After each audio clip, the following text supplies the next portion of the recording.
మిత్రులకు నమస్కారం. మిత్రులారా, ఈరోజు మనం విశ్వా గారి కథనాన్ని చదువుదాం. కింద ఫస్ట్ కామెంట్లో ఆ ఫేస్బుక్ లింక్ని పిన్ చేస్తాను. వీలుంటే మీరు ఆ పేజీలోకి వెళ్ళి ఆ పోస్ట్ చదవకపోయినా, ఎందుకంటే ఇక్కడ నేను చదువుతుంది ఆ పోస్ట్ కాబట్టి, ఆ పేజీలోకి వెళ్ళి కింద కామెంట్లు ఉంటాయి.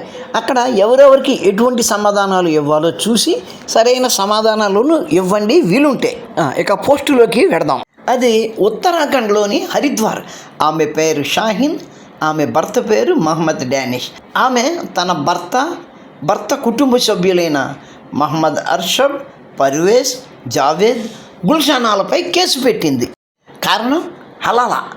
ఒక్కసారి ఈ పదం వెనుక దాగి ఉన్న చీకటిని అర్థం చేసుకోవాల్సి ఉంటుంది మనం. ఒక వ్యక్తి తన భార్యకు తలాక్ చెప్పాడు. ఆ తర్వాత అంతా సర్దుకున్న తర్వాత ఆమె తిరిగి తన భర్త దగ్గరకు వెళ్ళాలంటే ఆమెకు వేరొకరితో నికా జరగాలి, అతనితో శారీరక సంబంధం పెట్టుకోవాలి, మళ్ళీ అతని నుంచి తలాక్ తీసుకోవాలి. అప్పుడు మాత్రమే తన భర్త దగ్గరకు తిరిగి వెళ్ళడానికి అనుమతి లభిస్తుంది. దీనినే తలాక్ హలాలా అంటారు. ఇప్పుడు మనం ఎక్కడ ఉన్నాం? 2026వ సంవత్సరంలో. ఎక్కడ? భారతదేశంలో. ఒక మహిళ జీవితంపై ఇంతమంది పురుషులు కూర్చుని నియమాలు రాస్తున్నారు. ఒక మహిళకు తన భర్తతో చిన్న వివాదం ఏర్పడితే భర్త కోపంలో తలాక్ అని 3 సార్లంటే ఇద్దరు విడిపోయినట్టే. ఆ వివాదం సద్దుమణిగిన తర్వాత ఆమె భర్త దగ్గరకు తిరిగి వెళ్ళాలి అనుకుంటే ఆ వ్యవస్థ ఆమెను ఇంకొక వ్యక్తి మంచం మీదుగా ఆమె భర్త దగ్గరకు పంపుతుంది. వాళ్ళు ఆ వ్యవస్థను ఆచారం అంటారు. అది ఆచారం కాదు, చట్టబద్ధంగా కనిపించే అవమానం. ఒక స్త్రీ ఆత్మగౌరవాన్ని నిబంధనల పేరుతో నెమ్మదిగా మొక్కలు చేసే పద్ధతి. మరో నికా, మరో మంచం, మరో తలాక్. ఇదంతా ఆ గది తలుపుల వెనకన జరుగుతుంటే బయట కూర్చుని ఇది పవిత్రం అని చెప్పే మనుషులు, ఇది తప్పదు, ఇదే పద్ధతి అని చెప్పి నచ్చజెప్పే సొంత వాళ్ళు. ఒక స్త్రీని బతికొండగానే ప్రతిరోజు మానసికంగా విరగ్గొట్టే వ్యవస్థను ఇంకెంతకాలం సాంప్రదాయం అంటారు మీరు? అత్యంత భయంకరమైన విషయం ఏంటి అంటే అక్కడ ఎవ్వరూ ఆమె మనస్సు గురించి మాట్లాడటం లేదు, ఆమె గౌరవం గురించి మాట్లాడటం లేదు, ఆమె ఇష్టం గురించి మాట్లాడటం లేదు. ముందు నిబంధన వినబడుతుంది, ఆ తర్వాత ఆచారం కనబడుతుంది, చివరికి స్త్రీ జీవితం. ఆమె మనసు కాదు, ఆమె శరీరమే ఒక ఆచారాల చెక్ పోస్ట్ అయిపోతుంది.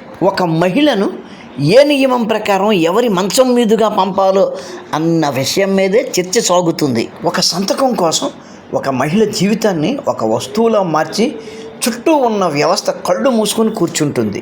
ఎందుకంటే అక్కడ నలిగిపోతున్నది కేవలం ఒక శరీరం మాత్రమే కాదు, ఒక తరం నమ్మకం.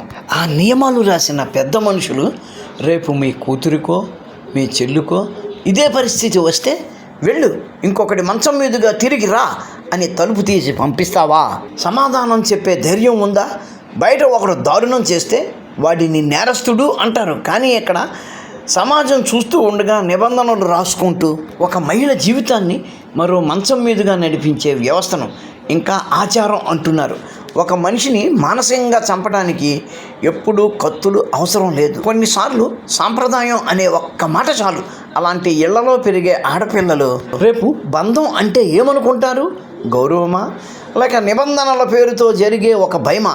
ఒక తరం నమ్మకాన్ని, ఒక స్త్రీ ఆత్మగౌరవాన్ని ఎంత నెమ్మదిగా విరగొడుతుంటే మౌనం కూడా ఒక సహకారంగా మారిపోతుంది. కానీ గమనించారా, ఇతర విషయాల్లో మాత్రం రోజు మహిళా హక్కుల ఉపన్యాసాలు, సోషల్ మీడియా ఆవేశం, దేశవ్యాప్త చర్చలు. కానీ ఇక్కడ మౌనం. ఎందుకంటే ఈ దేశంలో చాలామందికి మహిళ గౌరవం కూడా ఎవరి మతం, ఎవరి రాజకీయాలు, ఎవరికి ఓటు బ్యాంకు అనే లెక్కల తర్వాతే గుర్తుకొస్తుంది. ఇప్పుడు ఉత్తరాఖండ్ యూసీసీ కింద నమోదైన మొదటి హలాలా ఎఫ్ఐఆర్ ఇది.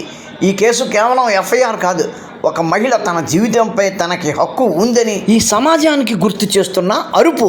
ఒక మహిళ గౌరవం ఒక సంతకం, మరో మంచం, కొందరు పురుషుల అనుమతుల మధ్య చిక్కుకుపోయినప్పుడు అది ఆచారం కాదు, నాగరికత ఓడిపోయిన క్షణం. మిత్రులారా, వీడియో నచ్చితే లైక్ చేయండి, షేర్ చేయండి, మీ కామెంట్ పెట్టండి. మన ఛానల్ని ఇంకా సబ్స్క్రైబ్ చేసి ఉండకపోతే వెంటనే సబ్స్క్రైబ్ చేయండి. ఉంటాను. నమస్కారం. మతోన్మాదంపై రామబాణం.